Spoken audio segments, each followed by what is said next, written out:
Las enfermedades autoinmunes son en su mayoría enfermedades crónicas que tienen un fuerte impacto en la calidad de vida de los que la padecen, así como a nivel de sociedad, ya que se requiere de una enorme cantidad de recursos en salud para atenderlas. Pero, ¿qué son las enfermedades autoinmunes? ¿Qué las causa? ¿Cuáles son sus síntomas?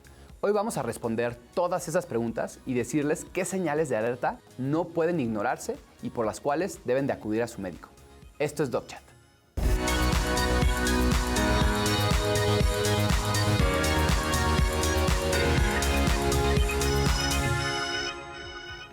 Bienvenidos a DocChat. El día de hoy estoy con mi gran amiga, la doctora Lucía Comellas Kirkerup. Ella es reumatóloga e internista y el día de hoy vamos a platicar con ella de qué son las enfermedades autoinmunes. Primero que nada, muchas gracias por venir, Lu. Gracias por la invitación, de verdad, muchas gracias. Gracias a ti. Oye, y platícanos un poquito, por favor, ¿qué ven los reumatólogos? Porque siento que luego las personas reumatólogo entienden como que a lo mejor es una enfermedad de viejitos, etcétera. ¿Nos puedes platicar un poco acerca de eso? No, y justamente todo lo contrario. Los reumatólogos lo que vemos son enfermedades que decimos particularmente autoinmunes. ¿Qué significa autoinmune? Que el propio cuerpo ataca a el propio cuerpo, o sea, valga la redundancia. En realidad, el grupo de gente que vemos es muy amplio, pero generalmente vemos gente joven, no gente tan adulta. La gente adulta más bien padece algo que se llama osteoartrosis, que es el desgaste del cartílago. Pero cuando hablamos de artritis o enfermedades autoinmunes, hablamos particularmente de un grupo de gente más joven, a veces más frecuentemente mujeres de edad fértil. Nosotros lo que vemos son particularmente inflamaciones, articulaciones como los ortopedistas, pero la inflamación de las articulaciones, que se acompaña a veces de muchos otros síntomas. Claro. Ahora, ¿por qué el cuerpo nos ataca a nuestro propio cuerpo? ¿Por qué pasa eso? ¿Hay alguna razón? Es un rollo bastante difícil de explicar, pero la idea es tener este concepto. Cuando un individuo está genéticamente predispuesto, y esto significa que en sus genes hay algunas traslocaciones, hay algunas modificaciones que hacen que el organismo, que en todo el tiempo están circulando células que dicen, te reconozco, de repente aparece una célula que dice, no te reconozco, por un defecto, por algo particular del individuo. Entonces, ¿qué pasa? Se empiezan a producir anticuerpos contra, ejemplo, las articulaciones. Y es por eso que nos autoataca. Ahora, Lu, ¿cuáles son las enfermedades autoinmunes más comunes aquí en México, por ejemplo? Mira, la más frecuente en orden de importancia es artritis reumatoide, seguida de lupus. Después tenemos enfermedades inflamatorias no autoinmunes como gota, que es el ácido úrico en las articulaciones, que también vemos los reumatólogos, pero particularmente más artritis reumatoide, lupus, síndrome antifosfolípido, Sjögren. Capaz alguno de los espectadores que nos está escuchando les suena que alguno de ustedes tiene o algún familiar tiene algún tipo de esta enfermedad. Claro. Oye, y también como para que la gente sepa, ¿cómo se manifiestan? ¿Cuáles son los signos o los síntomas que pueden dar estas enfermedades? Mira, el signo cardinal es la inflamación de una articulación, lo que decimos nosotros sinovitis o artritis, o sea, aumento de volumen de la articulación en forma espontánea sin un golpe, calor local, dolor y limitación. El dolor es muy importante, pero dolor nos puede dar muchas cosas. Uno puede tener un cuadro gripal y tenés dolor articular, sin embargo eso no está hablando o no se asocia con artritis. Claro. En un estado constante de varias semanas, inflamación de 1, 2, 3 o varias articulaciones, aumento de calor local y de rubicundez o color rojizo de la articulación. De acuerdo. Entonces, si una persona tiene esos síntomas, pues es recomendable, digamos, empezar ya a ir directo con un reumatólogo. ¿Tú propondrías esto? Sin duda, cuando ustedes detecten que familiares o ustedes mismos comienzan con rigidez, que es esta sensación como de estar robotizado en la mañana, que se acompaña de dolor articular, que se acompaña de limitación, de aumento de volumen de las articulaciones, y a esto no solo está confinado a articulaciones. Hay que pensar que estas enfermedades son sistémicas y que tienen más manifestaciones. Ejemplo, lesiones en la piel, cosas raras que aparezcan, aunado a estos síntomas que comentaba, que un ojo se ponga muy rojo, por ejemplo, que empiecen a tener manchitas en la piel, que empiecen a tener datos de psoriasis, que es una descamación. Todos estos datos en conjunto ayudan a pensar que hay una enfermedad autoinmune de base y sería recomendable acudir a un reumatólogo. De acuerdo. ¿Quiénes padecen más estas enfermedades en general? O sea, nos hablabas un poco de la edad, pero sobre todo, ¿qué pacientes? Particularmente en la mayoría son mujeres, pero hablamos de varios grupos. Por ejemplo, si hablamos de artritis reumatoide y lupus, principalmente es mujeres. La relación aproximada, para que tengan una idea, es 9-1 hablando de lupus y hablando de artritis reumatoide 3-1 a favor de mujeres. Ahora, hay un grupo que se llama espondiloartropatía, que parece muy raro ese nombre, muy difícil. Espóndilo significa columna, artropatía, lesión de la articulación, donde hay un grupo mayoritario que son hombres, sobre todo cuando hablamos de una enfermedad que se llama espondilitis anquilosante. Cuando hablamos de reumatismo en forma vulgar o enfermedades reumatológicas, es un grupo amplio de enfermedades. No hablamos de una enfermedad, hablamos de varias que en común tienen los síntomas que comentamos recientemente. Perfecto. Y esto que nos comentabas de las mujeres 9-1 incluso, digamos, o sea, las enfermedades que ves tú, o sea, ¿ves mucho más mujeres pacientes, o sea, pacientes mujeres en realidad? Sí, veo más pacientes mujeres y cabe destacar que también cuando son hombres hay una latencia en el diagnóstico larguísima. Por ejemplo, cuando hablamos de espondiloartropatías, a veces vienen con 10 años de retraso en el diagnóstico. Wow. Son pacientes que tienen a veces dolor lumbar bajo en la zona de las nalgas, en la zona de la espalda baja, que a veces tienen una articulación inflamada, en ese caso hablando de hombres, que van generalmente a ortopedistas, les ponen una inyección de un esteroide, un analgésico, se les quita el dolor, desaparece y así pasan los años y ese diagnóstico no se hizo. En el caso de artritis reumatoide y de lupus, como son tan floridas las enfermedades, sí suelen acudir antes y sí hablamos de que son generalmente mujeres entre los 25 y 45 años de edad. Vamos a ir con una pregunta, Lu, del público para que nos ayudes Claro, a contestarla, claro que sí. por favor. ¿Las enfermedades autoinmunes son hereditarias? Bueno, las enfermedades autoinmunes no son hereditables al 100%. Digamos que hay una base familiar autoinmune. Esto significa que no necesariamente un familiar de primer grado tiene que tener la enfermedad. Podemos hablar, por ejemplo, de que tuviera una abuela artritis reumatoide y el nieto tenga lupus. No es la misma enfermedad y no es direccional, digamos, pero sí suele haber enfermedades autoinmunes en la familia. Por eso es importante preguntar cuáles son los antecedentes familiares, que siempre lo hacemos en toda historia clínica. Claro, y por ejemplo, en el caso, ¿hay manera de prevenirlo? Es decir, si yo tengo a lo mejor un familiar directo con alguna enfermedad autoinmune y yo tengo como esa sospecha, inquietud, ¿lo puedo prevenir? Mira, qué interesante. Esto se dice mucho en la consulta y los pacientes lo preguntan. Cuando hablamos de espondiloartropatías, que hablamos de este grupo de enfermedades que afectaban la columna, muchas de ellas se asocian a algo que se llama HLA-B27. El HLA-B27 es como una modificación de los leucocitos, de los glóbulos blancos, y esto sí puede ser heredable. Y tener HLA-B27 sí significa patología a futuro en algún momento. ¿Hay forma de prevenir que tenga? Difícilmente. O sea, generalmente son pacientes que tienen esta predisposición genética, que ante exposiciones a virus, ante exposiciones al sol, pensando en lupus, al tabaquismo, puede desencadenarse la enfermedad, pero no hay algo que pueda prevenirse o un medicamento que pueda prevenir al 100% la enfermedad. De acuerdo. Vamos a ir con otra pregunta del público, aprovechando de que tocabas el tema, a ver si nos ayudas también a responder esto. Claro. Doctora, me acaban de diagnosticar lupus. ¿Puedo tener un embarazo seguro? Qué buena pregunta. Fíjate lo siguiente.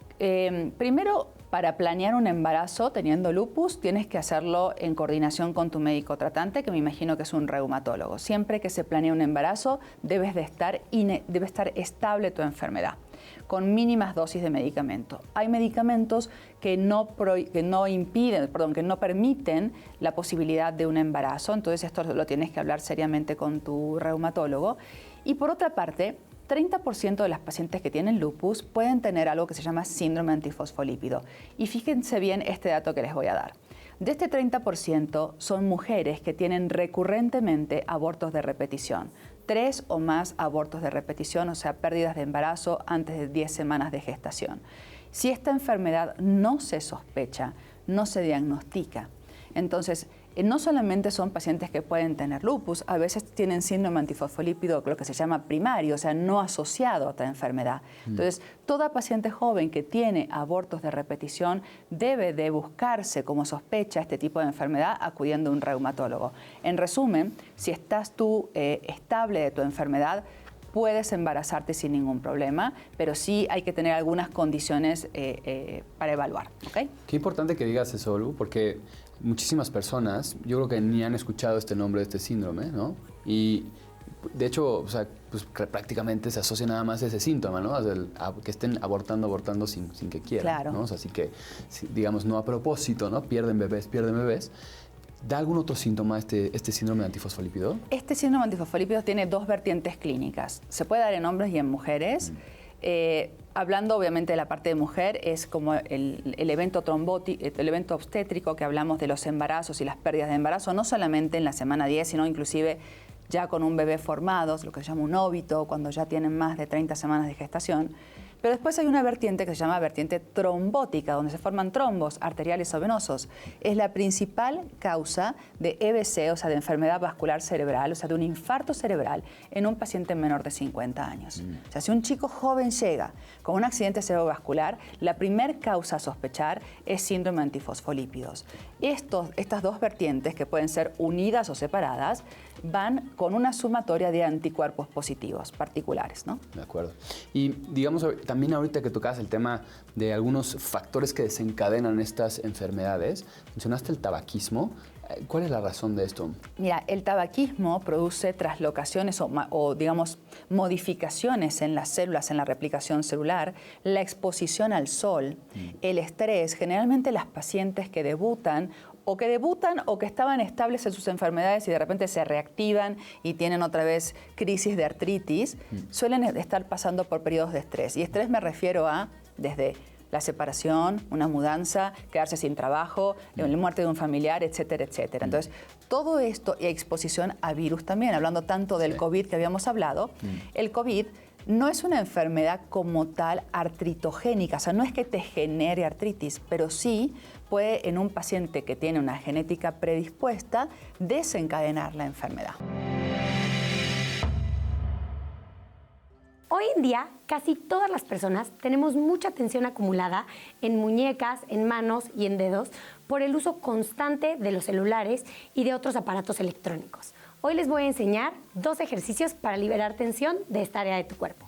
Primero, vas a comenzar en el piso, extendiendo tus brazos, llevando pulgar en medio de la palma de tu mano hacia el dedo meñique. Vas a abrazar el pulgar con el resto de tus dedos y vas a colocar el dorso de tus manos sobre el piso. Las manos deben de estar más o menos a una distancia de un puño de tu mano. Después tratas de extender los codos lo más que puedas. Si no se extienden por completo no pasa nada. Y vas a flexionar codos, tratar de llevar los codos hacia el piso o lo más cerca que llegues y luego extender de regreso sin que se despegue el dorso de las manos. Debes de sentir un estiramiento en todo tu antebrazo bajando por tu muñeca y tu mano. Después, manteniendo los codos extendidos, puedes abrir y cerrar los dedos. Abrir y cerrar de unas 5 a 10 veces. Después, vas a colocar el dorso de las manos con los dedos viendo hacia tu cuerpo. Y vas a hacer movimientos ligeros, nada agresivos, hacia adelante y hacia atrás, sintiendo un ligero estiramiento en el antebrazo, en las muñecas. Luego puedes hacer circulitos chiquitos hacia un lado y luego cambiar de dirección. Puedes hacer estos ejercicios diario, cuantas veces lo necesites a lo largo del día para liberar tensión y quitar dolores o malestares que puedas tener. Espero que esto te haya sido útil. Yo soy Dani Méndez. Muchas gracias, Dani. Y pues estamos de regreso con la doctora Lucía Comellas. Estamos hablando sobre enfermedades autoinmunes. Nos quedamos ahorita a la mitad, Lu, de... Yo te contaba un poco que ahora con COVID, ¿no? La pandemia, nos llegaron bastantes pacientes con sorderas súbitas, ¿no? Es decir, que de repente dejaban de escuchar de un oído y pues no tenía ninguna otra explicación, digamos. Y así supongo que hubo un incremento en general con enfermedades autoinmunes. ¿Nos puedes platicar un poco acerca de esto? Fíjate que hay mucha investigación al respecto de esto. Todavía no hay como datos certeros de lo que te voy a decir, pero sí hay una tendencia a pensar que el virus desencadena reacciones inflamatorias. O sea, ha habido sinovitis o artritis o inflamación de articulaciones por el virus, generalmente transitorias. Decimos entre los reumatólogos artritis reactivas. ¿Reactivas a qué? A esa infección por ese virus. Eso no significa que persista en el tiempo esa inflamación articular. Se suele tratar y suele mejorar. Inclusive también en estudios de laboratorio se veían positivos de repente factores reumatoides, antinucleares, que son, digamos, algunos estudios de laboratorio que se piden para ciertas enfermedades que no tendrían que ver con el virus, sin embargo se veían positivos en esta enfermedad. Difícil es darle una interpretación al respecto, sin embargo lo que hay que hacer es ver al paciente, individualizar, ver a quién tratar, a quién no, pero lo que se ha visto como tendencia es que es autolimitado, o sea que el pronóstico es bueno. Perfecto, eso es importante Sí. saberlo. Porque, digo, y hay una cosa que se llama mimetismo molecular, de repente que a lo mejor el cuerpo se puede confundir, ¿no? Entre Claro. un virus y un órgano, etcétera, y podría atacarlo, pero en general son de buen pronóstico estas. Suelen ser de buen pronóstico, hasta el momento, como decía, se limitan, o sea, duran un par de meses, obviamente necesitan tratamiento, pero no generan esta erosión, esta deformidad, destrucción articular como otras enfermedades. De acuerdo. Vamos a ir con una pregunta del público, Lu, Claro para que que sí, nos ayudes claro. a responderla. Doctora, ¿puedo tener varias enfermedades autoinmunes al mismo tiempo? Claro, y es algo que me preguntan mucho. Las enfermedades autoinmunes pueden coexistir, se llaman síndrome de sobreposición. Por ejemplo, uno puede tener lupus y puede tener Sjögren, o como hablábamos hace un ratito, lupus y síndrome antifosfolípido, artritis reumatoide y lupus. Inclusive no necesariamente articulares. Por ejemplo, alguien puede tener tiroiditis, que es la inflamación de la tiroides, y además tener vitiligo, o sea, que es esa despigmentación de la piel que se ponen las manchas blancas. Esos son sobreposiciones. Es frecuente que cuando un paciente tenga enfermedades autoinmunes pueda suceder. O sea, eso depende de cada individuo. No hay un patrón que podamos decir a este sí o a este no va a tener coexistencias de enfermedades, pero sí puede pasar. ¿Cuál es la combinación ahí más común? Lupus con síndrome antifosfolípido y artritis reumatoide con Sjögren, que Sjögren es una enfermedad que afecta a las glándulas salivales, lagrimales, salivales y también pueden ser vaginales, que da mucha boca seca, da mucho ojo seco, asociado a artritis reumatoide. De acuerdo. Vamos a ir con otra pregunta del público también muy de la mano. Dale. Doctora, mi mamá tiene artritis reumatoide. ¿Va a terminar en silla de ruedas? Ay, qué buen dato ese. Qué buena pregunta y qué buen dato, porque quiero que quede claro y darles una expectativa a ustedes. O sea, los medicamentos en la actualidad han avanzado muchísimo, muchísimo. Entonces, no es sentencia de limitación, de deformidad, tener artritis reumatoide. Claro. O sea, teniendo un adecuado tratamiento y un diagnóstico a tiempo, que esto es fundamental. Estas enfermedades no se tratan solamente con antiinflamatorios, no se tratan solamente con esteroides, que eso prolonga la estancia de estar el paciente en su casa y no acudir a un reumatólogo como debe de ir. Se tratan con medicamentos particulares. En la actualidad, por lo menos hay 15 moléculas que les pueden dar un pronóstico muy bueno a los pacientes sin llegar a deformarse, sin llegar a prótesis, sin llegar a limitarse. Es cuestión de acudir al profesional adecuado y tener el tratamiento adecuado. Hola, ¿cómo estás? Bienvenido a otra cápsula de nutrición. Soy Adriana Puente, nutrióloga clínica, y en el video de hoy vamos a hablar de dieta para enfermedades autoinmunes. Existe una dieta que se llama dieta del protocolo autoinmune, la cual puede servir para pacientes que viven con una enfermedad autoinmune. Esta dieta está diseñada para eliminar alimentos que puedan desencadenar una reacción autoinmune. En la primera fase se van a eliminar ciertos alimentos de 1 a 3 meses y posteriormente se van a reintroducir estos alimentos uno por uno para ver cuáles tolera y cuáles no tolera el paciente. Y los alimentos que no se van a consumir durante la fase de eliminación son, por ejemplo, el huevo, los cereales, las legumbres, los lácteos, las semillas, azúcares, edulcorantes, de hecho también algunos medicamentos como por ejemplo el ibuprofeno, inclusive la aspirina en dosis altas. Entonces podemos ver que este protocolo es bastante estricto, por lo tanto va a ser importante que lo hagas de mano de un profesionista. Muchísimas gracias, Adri. Y pues bueno, finalmente vamos a platicar sobre el tratamiento de las enfermedades autoinmunes con la doctora Lucía Comellas. ¿Nos puedes platicar un poco, Lu, en qué consiste el tratamiento? Digamos, ¿qué es lo que le va a hacer al cuerpo para que no nos ataque a nuestros propios cuerpos? Mira, finalmente, como estas enfermedades, como hablábamos, generan anticuerpos que destruyen las articulaciones o ciertos órganos, lo que hay que hacer es bajar esta carga de anticuerpos. ¿A través de qué? No me voy a meter específicamente en cada molécula, pero hablamos de un tratamiento inmunosupresor, o sea, un tratamiento que baja las defensas y expone al paciente a circunstancias de infecciones recurrentes. Eso sí, dependerá cada tratamiento según cada enfermedad y cada manifestación de la enfermedad. Es decir, si los pacientes con enfermedades autoinmunes van a recibir algo que les baje las defensas, esto los puede predisponer a infecciones, ¿correcto? Totalmente, y aunque sean pacientes jóvenes, son pacientes que deben de protegerse contra esto. Por ejemplo, si alguien va a ir a comer comida cruda, de preferencia en estos pacientes no se recomienda, ¿no? O se recomienda acudir a lugares donde realmente sean bastante higiénicos. Eso no quiere decir que tengan que vivir asustados, pero sí que tengan precauciones. Parte de las precauciones es vacunarse. Claro, y justo, en general, ¿la recomendación para estos pacientes es vacunarse contra todo o hay alguna vacuna que no se recomiende? Hay dos grupos de vacunas. Hay vacunas que son a virus vivo y otras que son a base de proteína. Virus vivo significa que es como si te pusieran el virus atolondrado, es chiquitito, poquita porción, y te infecta pero una cosita leve. Eso a un paciente inmunosuprimido no se le puede dar. Estamos hablando, por ejemplo, de vacuna de fiebre amarilla. Esa no podría recibir un paciente inmunosuprimido, pero sí vacuna de influenza, sí vacuna de neumococo, por ejemplo, que cada año, a pesar de que sean pacientes jóvenes, deben de vacunarse porque están dentro del grupo de riesgo de desarrollar patología grave, neumonía, hospitalización, etc. De acuerdo. Ahora, esto nos llega muchísimo también.